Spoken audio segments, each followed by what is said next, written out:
which train did the murder on the Orient Express take place? The Orient Express. You're a good sport. You're a very Thank good you so sport. much. Well, sometimes, you know, they go, yes, Yes, that's correct. is correct. But never when I say it. No. The murder took place on an Orient Express, but not the one that you are thinking of. So... Well, no, we're thinking of the one that the murder took place exactly. on. Oh, sorry, I didn't know you lived inside my brain. Well, there were several train services in the 1930s which included the words Orient Express in the name. Yeah, and those are the ones we were thinking of. Well, what is the full name of the one where the murder took place, then? We were thinking of the one where it took place. We don't have to say the name of it. We just, all of us, demand the points. Sorry, there were lots of different Orient Expresses. Agatha Christie's took place on the Simplon. Simplon Orient Express, yes. Yes. Yes. Named after... Mr. Peter Simplon. Express, I don't know. I think it's a Pizza Express. No, Peter Express, We the could link inventor its of name to a train. The Simplon Orient Express, named after the Alpine Tunnel, and that linked Calais and Paris and Istanbul every day. There is a different train service, commonly known as the Orient Express, and that only carried Paris-Istanbul cars 3 times a week. I didn't even know that one existed. Have you been on it? No. Oh, it's the most marvellous experience. It's absolutely fantastic. Is it? Yeah, it really is worth it. It's eye-wateringly expensive, but you get a butler of your own, and I took my mother, it was for her birthday, and the butler came along and he said, "Good evening, madam, my name is Tybalt." And you just think, wow, the guy from Romeo and Juliet is going to service me. Was there Wi-Fi or 3G on the Orient Express? That, for me, is generally the... No. That's what they meant. There's no Wi-Fi. It is murder on the Orient Express. As you go to bed, there's a little tiny hook by your bed, and I said to Tybalt, "What is the hook for?" He said, "That's for your pocket watch, madam." A watch hook? A watch hook. But there was an actual murder on the Orient Express. Was there? Yes, the actual Orient Express, not the Simplon one. So in 1935, a year after Agatha Christie's novel was published, there was a very wealthy Romanian woman, and she was robbed by a man she was sharing a compartment with, and she was pushed through a window. And I love this, because it is very Agatha Christie. The killer was traced thanks to a silver fox scarf that he had stolen from her. In 1920, a man staggered into a signal box dressed only in his nightshirt, and he claimed he was the French president, Paul Deschanel, and that he'd accidentally fallen from the train. And, of course, they thought he was bonkers. So the signalman replied, "And I'm Napoleon Bonaparte." Anyway, it turned out he really was the president of France. In those days, the train sleeping compartments, they had sash windows, and he had taken some sleeping pills and he'd accidentally fallen out of the window.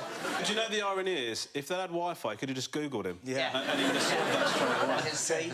Yeah. Think about that. But he was wonderfully eccentric. He once received the British ambassador to France completely naked except for his ceremonial decorations, which I think is splendid. He was eventually institutionalised in a place for the mentally infirm, and still, and this is a measure of how relaxed the French are, re-elected to the Senate. Who built Britain's railways? Look out, this... Oh, Jesus! I say. By the way, I have my own train here. Look at that. There. Isn't that fun? And I have sweets which I can load on and deliver to any particularly interesting answers this evening. So there's an extra incentive. However, This is turning into my perfect house.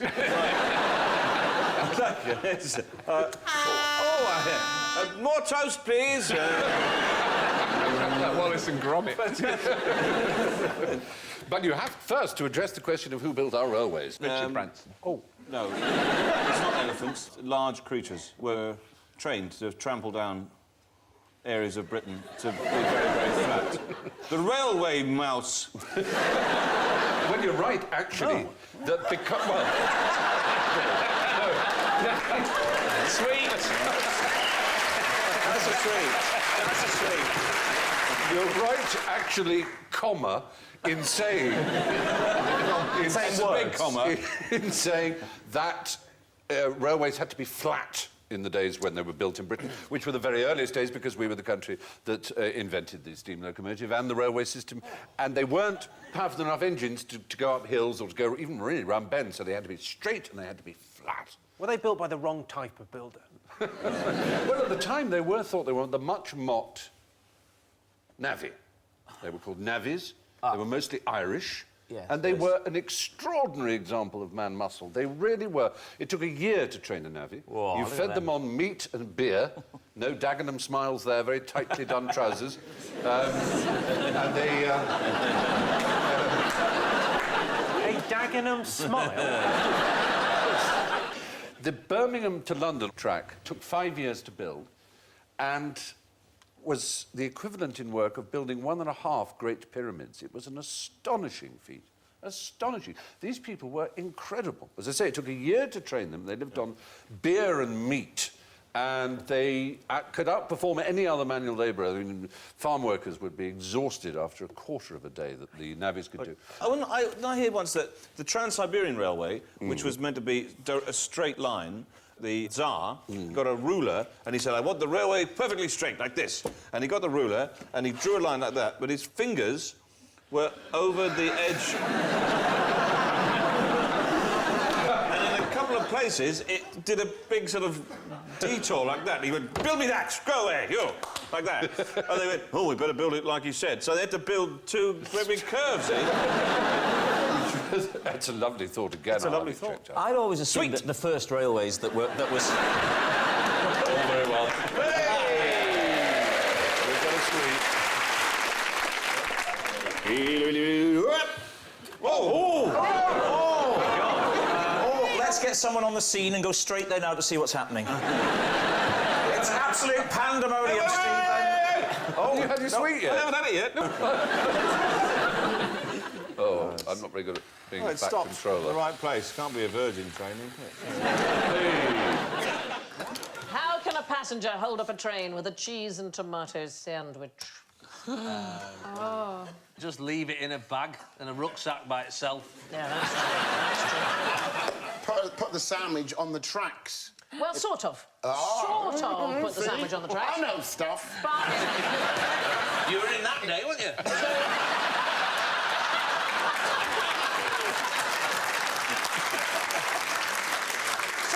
First you have to eat the sandwich. Oh. Right, then how are you going to get it on the tracks?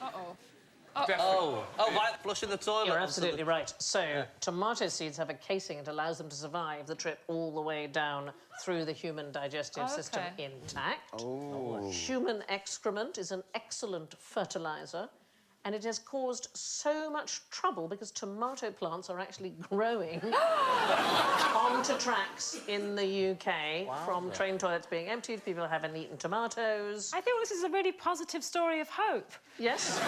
Use tomatoes against all adversity.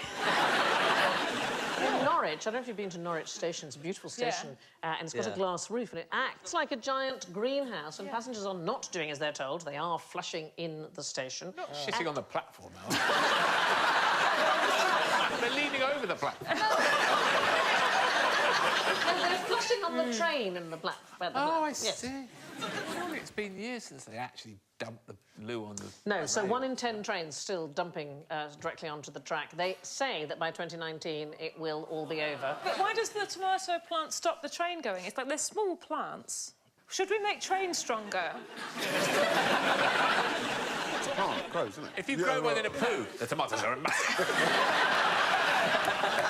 Those toilets have this incredibly high suction system, you know, and every few years somebody gets their arms stuck down. Yeah. Their arm? Yes. Usually, I think, getting a phone out of... Oh, right. Not trying to get back the tomato.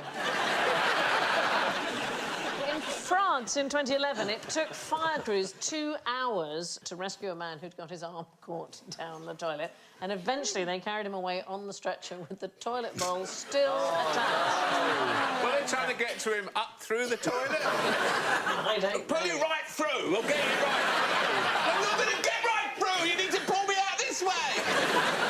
Back home to Britain now, from 1875 to 1956, what was the next best thing to a first-class train ticket? Second-class train ticket. That's the problem. you weren't to know, being a cursed foreigner and all, We went to first to there third, was didn't no they? second Abolished the class. second There was first and third. But there were ladies-only carriages. There were ladies-only carriages. That that's would be true. quite nice. Yes. There was... And there were no smoking carriages, but mostly there were smoking She's ones. got no idea where she's going. How it came about was that Gladstone insisted there be a third-class service for the poorer people, and the train companies hated it.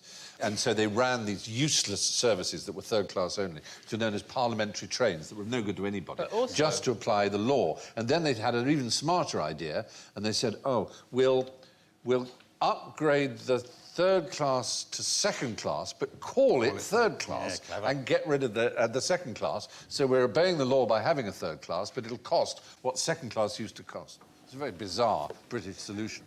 And they had clever ways. How do you think they used chimney sweeps? What, on the railway? Yeah. Strapped to the front of the train, keeping the rails clean. No, it was a very naughty trick. They would sit in a third-class compartment. Yeah, what the train companies hated were the genteel people who were kind of, clerks who didn't have much money but had to be well-dressed. And so what they would do is they would put chimney sweeps in and put soot all over them, so the third-class carriages were so dirty that these poor people thought, oh, God, I've got to play the first-class fare. Oh, don't say this out loud, because I'm sure Ryanair will have an idea along these lines. Brilliant! Yes. Brilliant! We'll do the same thing. Or EasyJet, since you're in EasyJet's colours. But I'm sure it didn't happen all over, but these were some of the tricks they resorted to, apparently. Thank you for watching. Do remember to subscribe to the QI channel and click here to watch more videos.